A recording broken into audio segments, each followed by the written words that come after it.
Assalamualaikum warahmatullahi wabarakatuh. Kami dari kelompok 2 kelas A Prodi Farmasi angkatan 2020 akan mempresentasikan materi spektroskopi fluoresensi. Video ini kami buat sebagai tugas UAS mata kuliah analisis fisikokimia yang diampu oleh Ibu Dr. Sri Hilma Siregar SSI MSc. Kami kelompok 2 beranggotakan 5 orang, yakni Cynthia Yolanda, Widuri Junaid, Melanie Dewitasari, Dini Faudila, dan Ayu Elistriani. Spektroskopi fluoresensi. Fluoresensi adalah emisi cahaya setelah penyerapan sinar ultraviolet atau cahaya tampak oleh molekul fluoresensi atau substruktur disebut fluorophor. Fluorophor adalah menyerap energi dalam bentuk cahaya pada panjang gelombang spesifik dan membebaskan energi dalam bentuk cahaya yang dipancarkan pada panjang gelombang yang lebih tinggi. Komponen-komponen penting instrumen untuk pengukuran fluoresensi pertama itu sumber, yang kedua monokromator atau filter, yang ketiga sampel, yang keempat monokromator atau filter, yang kelima detektor, yang keenam penguat, yang ketujuh pembacaan. Atomic Fluorescence Spectroscopy atau AFS adalah salah satu jenis spektroskopis elektromagnetik yang menganalisis fluorens dari atom sampel. Di dalamnya meliputi penggunaan sorotan sinar, biasanya sinar ultraviolet yang mengeksitasi elektron dalam atom dan menyebabkannya memancarkan sinar. Alat untuk mengukur fluorens disebut dengan fluorometer atau fluorimeter. Fluoresensi spektroskopis atau metode spektrofluorometri merupakan jenis spektroskopis elektromagnetik yang menganalisis fluoresensi dari sampel yang melibatkan penggunaan berkas cahaya. Biasanya, sinar ultraviolet bahwa eksitasi elektron pada molekul senyawa tertentu dapat menyebabkan memancarnya cahaya dari energi yang lebih rendah tetapi tidak harus cahaya tampak. Molekul memiliki berbagai bentuk disebut sebagai tingkat energi. Energi yang tersimpan di dalam atom dapat dilepaskan dengan berbagai cara. Ketika energi dilepaskan sebagai cahaya, maka dikenal dengan fluoresens atau cahaya yang berpendar, di mana atom fluoresens ini mengukur cahaya yang teremisi. Fluoresens umumnya diukur dengan sudut dari sumber eksitasi untuk meminimalisasi berkumpulnya cahaya yang tersebar dari sumber eksitasi. Analisa dari larutan atau solid membutuhkan atom sampel yang menguap atau teratomisasi pada temperatur yang relatif rendah dalam pipa panas. Flame atau graphite furnace. Sebuah lampu HCl atau laser menghasilkan eksitasi untuk membawa atom ke energi yang lebih tinggi. Atomic fluorescence akan terdispersi dan dideteksi oleh monokromator dan fotomultiplier tube yang mirip dengan AAS. Berikut pada gambar, cahaya dari sumber eksitasi melewati filter atau monokromator pada pemogokan sampel. Sebagian cahaya insiden diserap oleh sampel dan beberapa molekul dalam sampel berpendar. Lampu neon yang dipancarkan ke segala arah. Beberapa lampu neon tersebut melewati filter kedua atom monokromator dan mencapai detektor yang biasanya diletakkan pada suhu 90 derajat Celcius.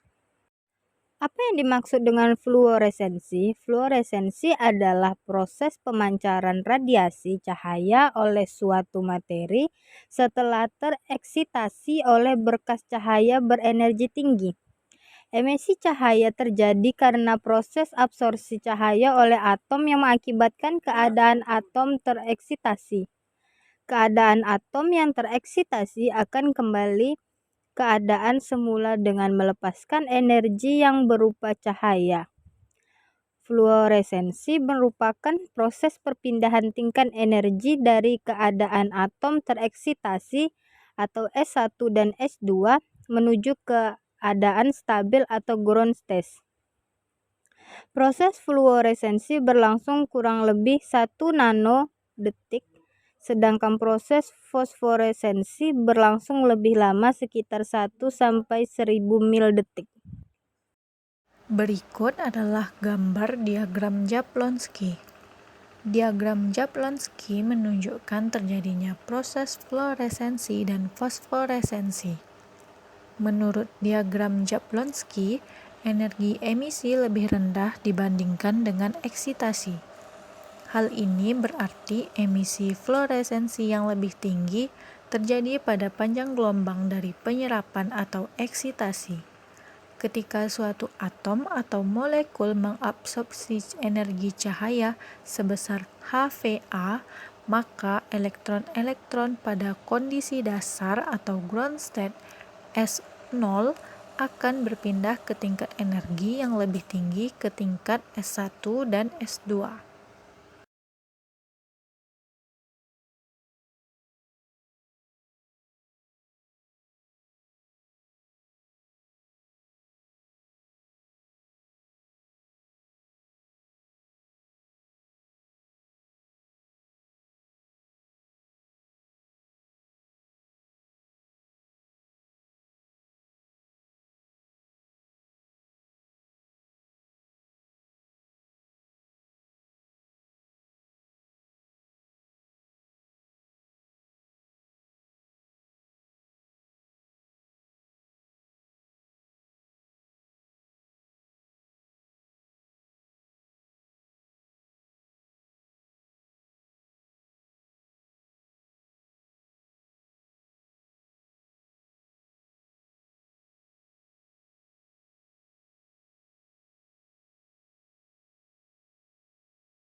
Atom akan mengalami konversi internal atau relaksasi pada kondisi S1 dalam waktu yang singkat sekitar 10⁻⁻1 nanosekon atau nanodetik.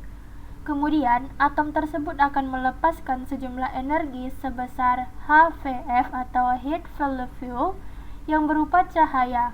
Karenanya, energi atom semakin lama semakin berkurang dan akan kembali menuju ke tingkat energi dasar S0 untuk mencapai keadaan suhu yang setimbang.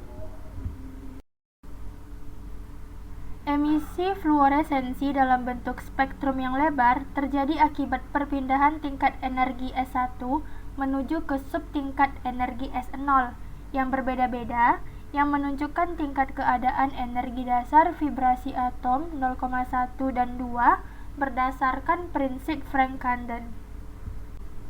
Apabila intersystem crossing terjadi sebelum transisi dari S1 ke S0, yaitu saat di S1 terjadi konversi spin ke triplet state yang pertama, maka transisi dari T1 ke S0 akan mengakibatkan fosforesensi dengan energi emisi cahaya sebesar HVP dalam selang waktu kurang lebih 1 mikrosekon sampai dengan 1 sekon. Proses ini menghasilkan energi emisi cahaya yang relatif lebih rendah dengan panjang gelombangnya lebih panjang dibandingkan dengan fluoresensi. Nah, pada kurva di samping, sesaat setelah sampel menyerap cahaya, maka sampel akan memancarkan sinyal fluoresensi. Dari kurva fluoresensi yang diperlihatkan, dapat kita ketahui intensitas maksimum atau puncak pada panjang gelombang tertentu.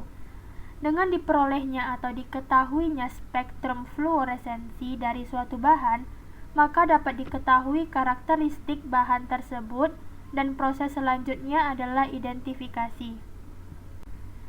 Sinyal fluoresensi ini adalah sinyal transien yang singkat dan lemah. Oleh karena itu, untuk mendeteksi sinyal fluoresensi diperlukan penanganan khusus. Secara garis besar, peralatan terdiri dari sebuah sumber UV atau visible, sel sampel, sistem sensor, peralatan optik, rangkaian elektronik seperti penguat sinyal, pencuplik, integrator, dan lainnya, lalu sistem mikroprosesor atau mikrokomputer sebagai pengolah data. Selain perangkat keras, maka dirancang perangkat lunak, program pengendali. Spektrum sinyal pengeksitasi dan spektrum sinyal fluoresensi secara simultan menunjukkan spektrum fluoresensi, yaitu yang pertama eksitasi filter, yang kedua dikromatik minor, yang ketiga emisi. Variabel-variabel yang mempengaruhi fluoresensi yaitu ada 6. Yang pertama itu ada hasil kuantum, yang kedua ada pengaruh kekakuan struktur, yang ketiga pengaruh suhu, yang keempat pengaruh pelarut, yang kelima pengaruh pH, yang keenam pengaruh oksigen terlarut. Aplikasi spektroskopi fluoresensi. Penggunaan metode ini salah satunya telah dilakukan untuk membedakan antara madu lebah alami dengan madu yang diberi pemanis, dengan melihat spektrum fluoresensi pada sampel yang disinari oleh LED (Light Emitting Diodes). Pada penelitian tersebut, spektrum fluoresensi pada sampel madu diukur dengan menggunakan spektrometer serat optik. Penggunaan metode spektroskopi fluoresensi juga telah dilakukan dengan menggunakan teknik fluoresensi yang diinduksi laser atau LIV, laser induced fluorescence, untuk memperoleh sidik jari fingerprint madu murni dengan madu yang telah diberi campuran berdasarkan hubungan intensitas fluoresensi dengan panjang gelombang fluoresensi dominan yang direkam oleh spektrometer. Baiklah, sekian pembahasan dari kelompok kami. Kurang lebih kami mohon maaf. Terima kasih. Wassalamualaikum warahmatullahi wabarakatuh.